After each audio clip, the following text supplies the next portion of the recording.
Hello my dear children. SST में हम history का चैप्टर नंबर 8 कर रहे थे, जो है the first empire and an inspiring emperor, है ना। इस चैप्टर के बारे में हमारा एक लेसन हो चुका है, तो आज हम उसका जो रिमेनिंग टॉपिक्स है उसको हम कंप्लीट करेंगे, ठीक है। तो जैसे कि मैंने आपको इससे पहले वाले लेसन में बताया था कि जो मगधा जो है ना, मगधा जो है फर्स्ट एम्पायर है, वो किस तरह से एक किंगडम से, एक महाजनपद से एक एम्पायर बन गए। एम्पायर क्या होता है वो मैंने आपको बताया था, है ना। फिर हमने अलेक्जेंडर के बारे में हमने किया थोड़ा सा। फिर हमने चंद्रगुप्त मौर्य के बारे में किया, जो कौन थे जिन्होंने मौर्यन एम्पायर जो है एस्टैब्लिश किया था, और उनके इस काम में किसने मदद की, कौटिल्य यानी कि चाणक्य ने मदद की, है ना। तो चंद्रगुप्त मौर्य जो है वो थे जिन्होंने मौर्यन एम्पायर जो है स्टार्ट किया था, एस्टैब्लिश किया था, ठीक है। फिर उसके बाद हमने बिंदुसारा जो यानी जो चंद्रगुप्त का बेटा था, चंद्रगुप्त मौर्य का जो बेटा था वो था बिंदुसारा, उनके बारे में हमने थोड़ा सा किया। उसके बाद बिंदुसारा का बेटा अशोका, अशोका दी ग्रेट, ठीक है, उसके बारे में हमने थोड़ा सा किया था, है ना। तो जो है आज हम यहाँ से स्टार्ट करते हैं इस टॉपिक से, जो है द कलिंगा वॉर, है ना। कलिंगा वॉर जो है, मैंने कलिंगा वॉर के बारे में मैंने थोड़ा बहुत आपको बताया था, है ना, ठीक है। कलिंगा जो है एक जगह का नाम है, जो है कहाँ पे, उड़ीसा में, ठीक है। कहाँ पे है, उड़ीसा में है। कलिंगा जो है एक जगह का नाम है। तो क्या हुआ, जो कलिंगा जो है मौर्यन एम्पायर के अंडर नहीं थे, ठीक है। मौर्यन एम्पायर के अंडर जो है कलिंगा नहीं थे। बिंदुसारा ने कोशिश किया था कलिंगा को भी मौर्यन एम्पायर के अंडर लाने की, मगर वो फेल हो गए, ठीक है। बिंदुसारा जो है वो फेल हो गए, ठीक है। कलिंगा जो है एक पावरफुल किंगडम थे। फिर अशोका ने ये ठान लिया, ये उन्होंने ये फैसला किया कि मैं अब क्या करूँगा, कलिंगा को भी अपने अंडर लाऊंगा, यानी कि मौर्यन एम्पायर के अंडर में लाऊंगा। तो अशोका और कलिंग के राजा के बीच में एक लड़ाई हुई, जिसका नाम है कलिंगा वॉर, ठीक है। किसके बीच में, राजा अशोका जो मौर्यन एम्पायर का ग्रेटेस्ट किंग थे, वो राजा अशोका और कलिंग के राजा के बीच में एक वॉर हुआ, एक जंग हुआ, वो जिसको कहते हैं कलिंगा वॉर। वो कब हुआ, 261 BCE में हुआ। तो ये जो कलिंगा वॉर जो है, ये जंग जो है अशोका के लाइफ का टर्निंग पॉइंट बन जाता है, यानी कि उस जंग के बाद जो है अशोका की लाइफ जो है बिल्कुल ही चेंज हो गया। वो कैसे, many thousands of soldiers and common people where killed. उस जंग में, कलिंगा वॉर में हजारों सिपाही जो है मारे गए, हजारों सिपाही, हजारों कॉमन आम लोग जो है उस जंग में मारे गए। वहाँ पर सिर्फ पूरा हर जगह खून ही खून दिखाई दे रहा था, पूरा खून की नदी बह रहे थे, ठीक है। एक नदी बह रहा था वहाँ पे, वो पूरा रेड हो चुका था। तो जब shocked at what he had done, Ashoka जो है जब उसने देखा कि उसकी वजह से इतने सारे लोगों की जान गए, तो वो हैरान हो गए कि मैंने ये क्या कर दिया, ठीक है। मेरे वजह से इतने बच्चे जो है अनाथ हो गए, मेरी वजह से इतने सारे सोल्जर्स मारे गए, मेरी वजह से इतने सारे कॉमन लोग मारे गए, ये मैंने क्या कर दिया। फिर उन्होंने एक जैसे कि शपथ ली, जैसे कि उन्होंने ये डिसीजन लिया कि अब मैं कभी भी ज़िंदगी में कभी भी लड़ाई में नहीं लड़ूंगा। समझ में आया। तो ये बन गया ना turning point, Kalinga war turning point बन गया ना अशोका के लाइफ का। तो अशोका ने ये अब उसने क्या किया कि पूरा ये मैंने अब इसने पूरा ठान लिया, ये शपथ ली कि अब मैं ज़िंदगी में कभी भी लड़ाई में नहीं लड़ूंगा। सून अशोका बिकेम बुद्धिस्ट। फिर अशोका जो है बुद्धिस्ट यानी कि बुद्धिस्ट रिलीजन को फॉलो करने वाले बन गए। ठीक है। उन्होंने क्या, अहिंसा और एंड नॉन वायलेंस उन्होंने अडॉप्ट किया। अहिंसा होता है और अहिंसा और नॉन वायलेंस होता है जो दूसरों को नुकसान नहीं पहुंचाने वाला, ठीक है। नॉन वायलेंस रहना, जो दूसरों को नुकसान नहीं पहुंचाने वाले रहना, ठीक है, वो बन गए। Devoted rest of his life to serve his people. फिर उसके बाद जो है उन्होंने अपनी पूरी ज़िंदगी जो है लोगों की सेवा करने में लगा दी। किसने? अशोका ने, ठीक है, जो एक इतना पावरफुल राजा थे और कलिंगा वॉर की वजह से उनकी लाइफ जो है बिल्कुल चेंज हो गए। अब वो एक बुद्धिस्ट बन गए। अब उन्होंने ये उनकी सारी लाइफ जो है उन्होंने लोगों की सेवा करने में उन्होंने बिताई, यानी कि लगा ली, ठीक है। अशोका, उसके बाद आता है अशोका एंड हिज धम्मा। धम्मा जो है एक पॉलिसी है, एक स्कीम पॉलिसी है जो अशोका ने स्टार्ट किया था, ठीक है। अशोका चाहते थे कि उनकी धम्मा जो है पॉलिसी जो है उसमें कुछ उन्होंने बातें बताई है जो मैं आपको बताऊंगी कि धम्मा जो है सारे लोग उसको समझे और उसको अपने डेली लाइफ में उसको प्रैक्टिस भी करना चाहिए, ठीक है। उससे फ़ायदा होगा लोगों को। धम्मा जो है सब लोगों को अशोका के धम्मा के बारे में पता चलना चाहिए और सारे लोग उसको समझना चाहिए और अपने डेली लाइफ में उसको प्रैक्टिस भी करना चाहिए धम्मा को, ठीक है।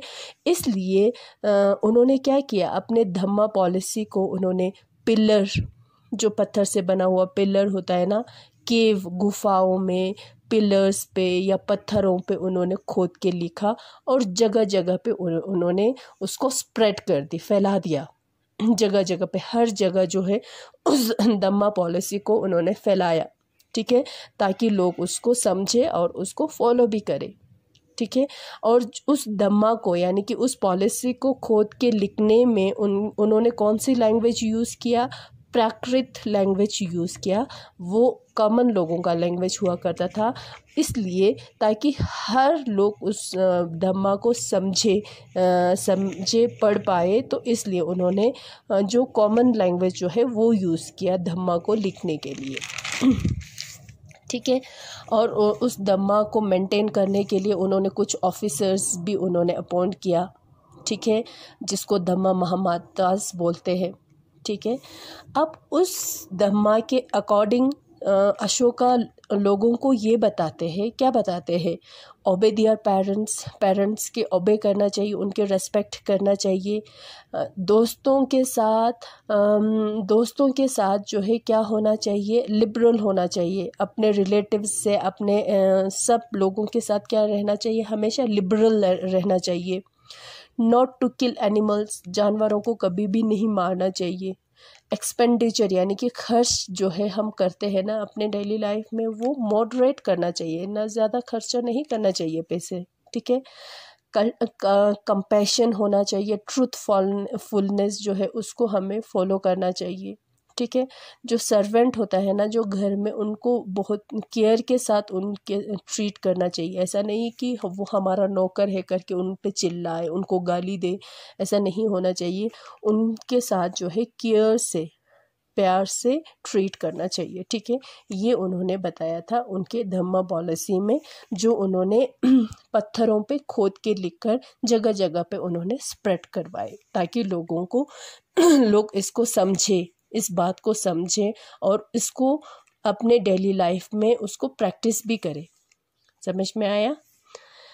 पब्लिक वेलफेयर, लोगों के लिए उन्होंने क्या क्या किया? डक वेल्स, कुएं बनवाए, प्लांटेड ट्रीज पेड़ लगाए, बिल्ड हॉस्पिटल्स बनवाए, गार्डन, पब्लिक के लिए गार्डन्स उन्होंने बनवाए, जहाँ पे मेडिसिनल जो है जड़ी बूटियों का जो हर्ब्स जो है वो लगाते थे ताकि लोगों को उससे फ़ायदा हो।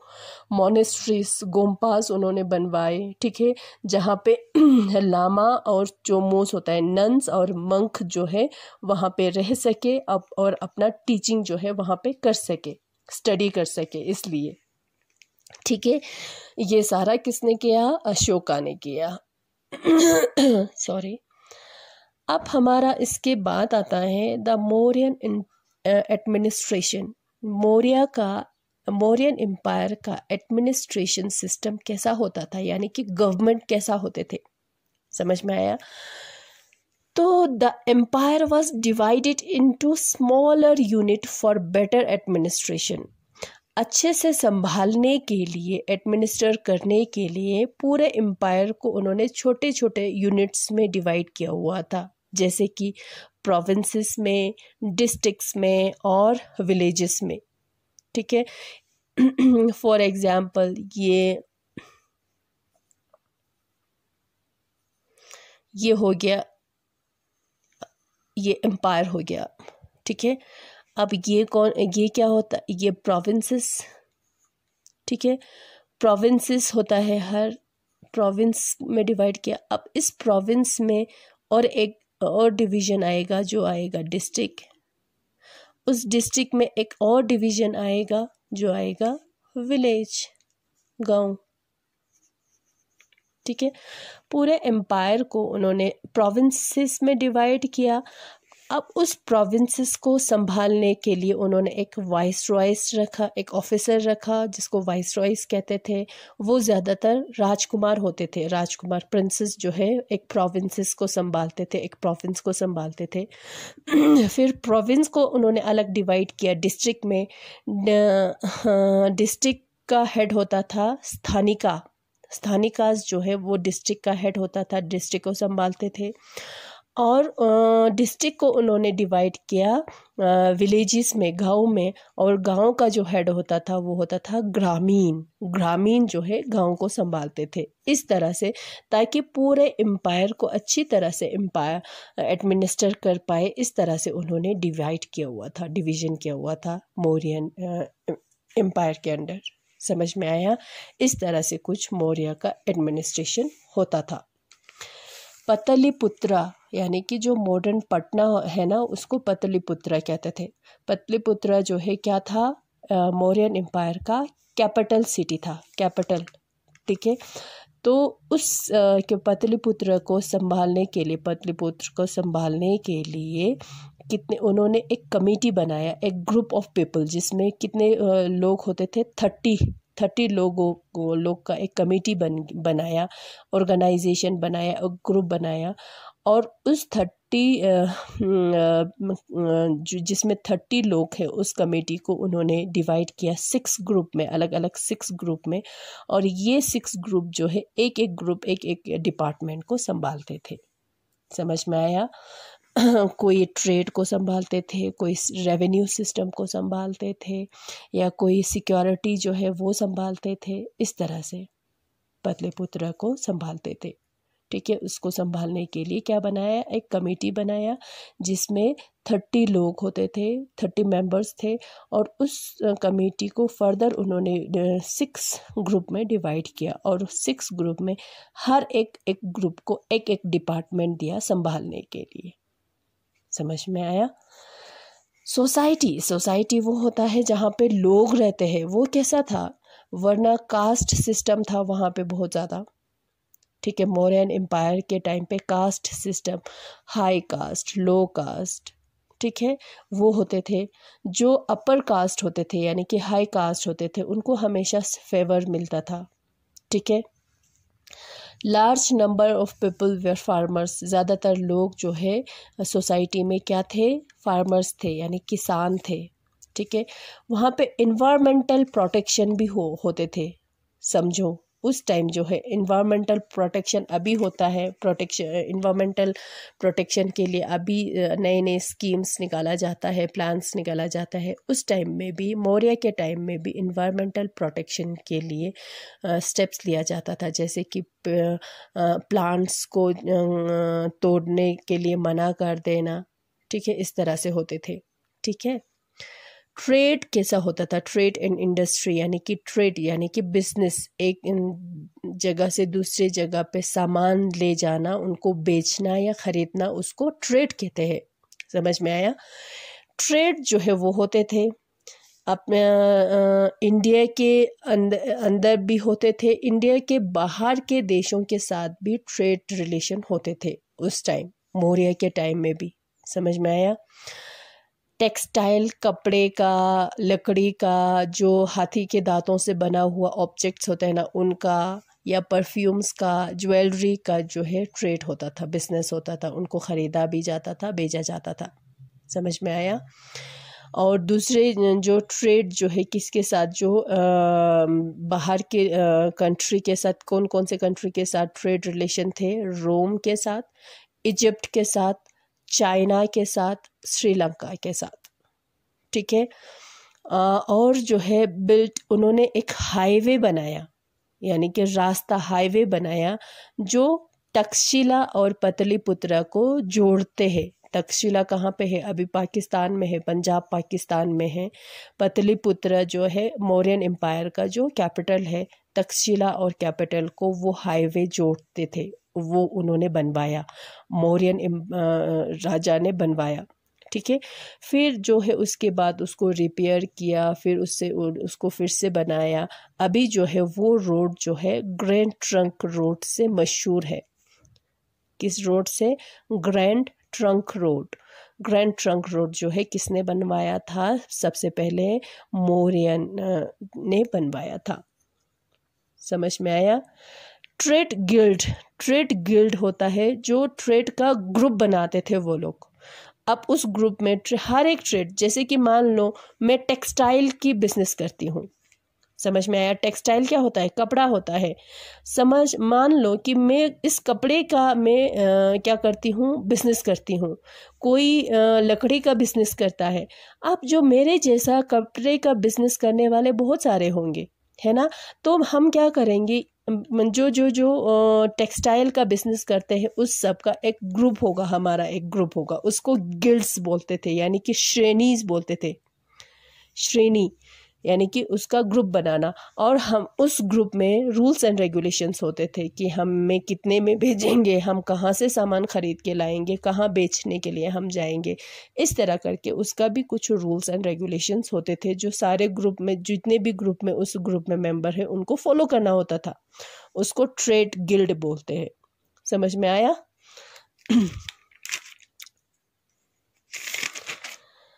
उसके बाद हमारा आता है जी कॉइन्स, यानी कि सिक्का।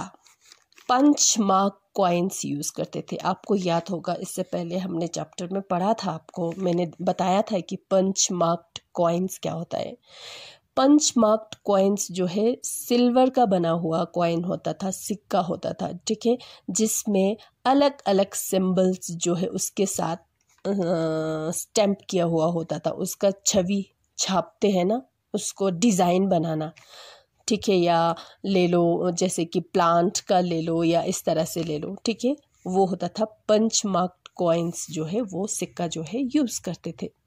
समझ में आया। अब आता है हमारा मौर्य का मिलिट्री पावर। मिलिट्री पावर कैसा था? आर्मी, सेना कैसा था? Mauryan empire was commanded by the सेनापति। जो सेना का जो कमांडर होता था उसको क्या कहते थे? सेनापति कहते थे। सेनापति जो है किसको संभालेंगे? आर्मी को संभालेंगे। आर्मी का पूरा 6 ब्रांच था, डिफरेंट अलग अलग 6 ब्रांच था आर्मी का, सेना का। वो क्या क्या था?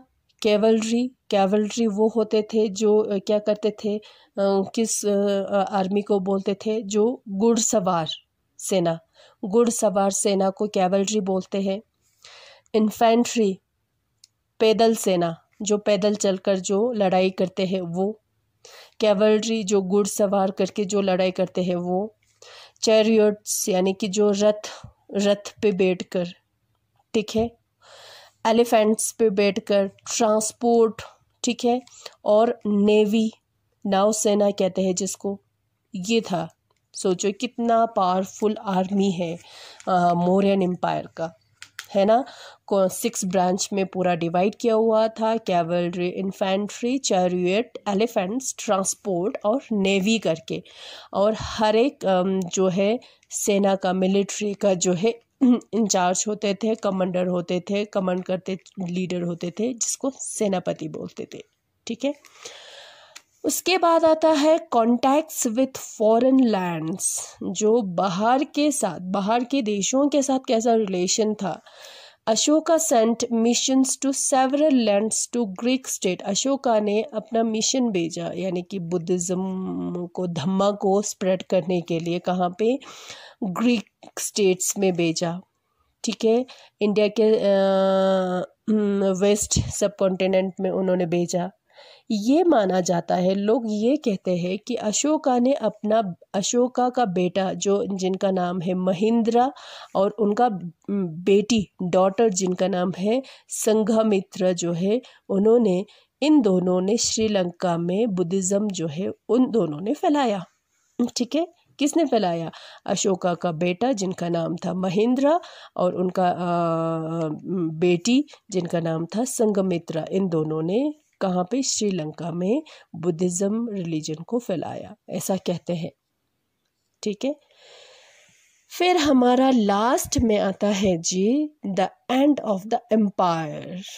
एंड हो जाता है, डिक्लाइन हो जाता है, ख़त्म हो जाता है। कोई भी हो, जैसे कि कोई जो एम्पायर जो है यहाँ से स्टार्ट करते हैं। ठीक है, यहाँ से, जैसे कि मान लो यहाँ पे चंद्रगुप्ता होगा, चंद्रगुप्ता ने जो है यहाँ से स्टार्ट किया। अब ये जो है इस तरह से स्टार्ट कर करके जो है यहाँ तक ये पहुँचेगा पूरा। ठीक है, फिर उसके बाद जो है डिक्लाइन होना शुरू हो जाएगा। मान लो अशोका के टाइम पे यहाँ पे था। ठीक है, अशोका के टाइम पे एम्पायर जो है इतना तरक्की कर चुका था, इतना एक्सटेंड हो चुका था, इतना पावरफुल बन गया था मौर्यन एम्पायर कि यहाँ तक पहुँच गया। फिर उसके बाद जो है ख़त्म होना शुरू हुआ, डिक्लाइन होना शुरू हुआ। ये हर एक एम्पायर के साथ होता है, वैसा ही नहीं रहता, क्योंकि राजा जो है हर एक राजा सेम नहीं होता है। जैसे कि कोई फादर, जैसे कि चंद्रगुप्ता मौर्य जो है जैसा है, उनका बेटा वैसा नहीं होगा, उससे पावरफुल भी हो सकता है, उससे वीक भी हो सकता है। जैसे कि बिंदुसारा का बेटा अशोका है, अशोका जो है वो इतने पावरफुल थे। अब ये ज़रूरी नहीं है जो अशोका का जो बेटा होगा वो उन्हीं की तरह पावरफुल होंगे, है ना। तो इस तरह से कभी ना कभी जो है कोई भी एम्पायर, चाहे वो जितना भी स्ट्रॉन्ग क्यों ना हो, जितना भी पावरफुल क्यों ना हो, एक न एक दिन जो है वो डिक्लाइन हो ही जाता है।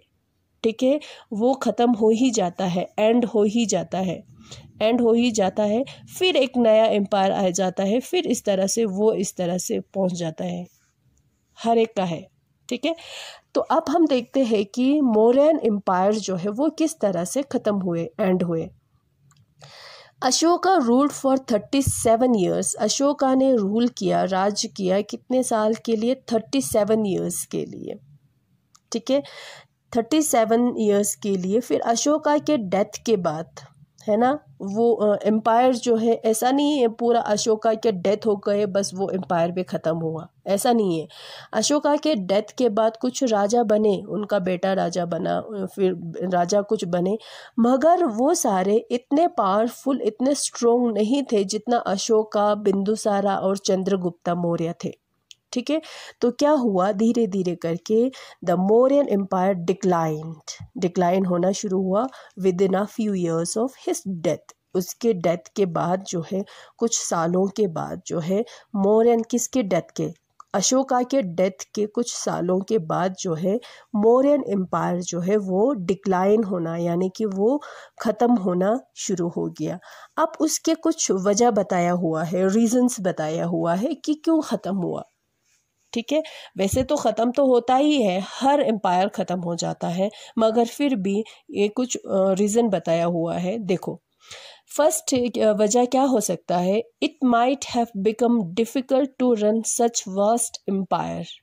ठीक है, अब जो है मौर्यन एम्पायर, यानी कि मौर्य साम्राज्य जो है इतना बड़ा था, इतना एक्सटेंड था, इतना बड़ा था कि इतने बड़े राज्य को, साम्राज्य को संभाल नहीं पाए। अशोका के बाद जो भी राजा बना वो सारे क्या थे, इतने बड़े राज्य को, साम्राज्य को, यानी कि एम्पायर को वो संभाल नहीं पाए। ठीक है, फिर उसके बाद एक वजह ये भी हो सकता है, perhaps the army had become weak due to Ashoka stop fighting better. इससे पहले मैंने आपको बताया कलिंगा वॉर के बाद, कलिंगा वॉर के बाद अशोका ने ये डिसीजन लिया, क्या डिसीजन लिया, कि वो अब ज़िंदगी में क्या नहीं करेंगे, राइट, ज़िंदगी में कभी वो लड़ाई नहीं लड़ेंगे, है ना। तब अब जब ये लड़ाई नहीं लड़ेंगे तो आर्मी जो है क्या हो गया, वीक हो गया। सिपाही जो है, आर्मी जो उन्होंने रखा हुआ था मेंटेन करके, इतना बड़ा स्ट्रॉन्ग आर्मी था, cavalry, infantry, chariot, elephant, transport, navy, ये सारा आर्मी जो है वो वीक। अब लड़ाई नहीं लड़ेंगे तो बैठ बैठ के क्या हो जाएगा, है ना, पूरा ये ढीला पड़ जाएगा, है ना। अब कोई काम नहीं है, लड़ाई तो नहीं लड़ रहे राजा, अब क्या करना है ना।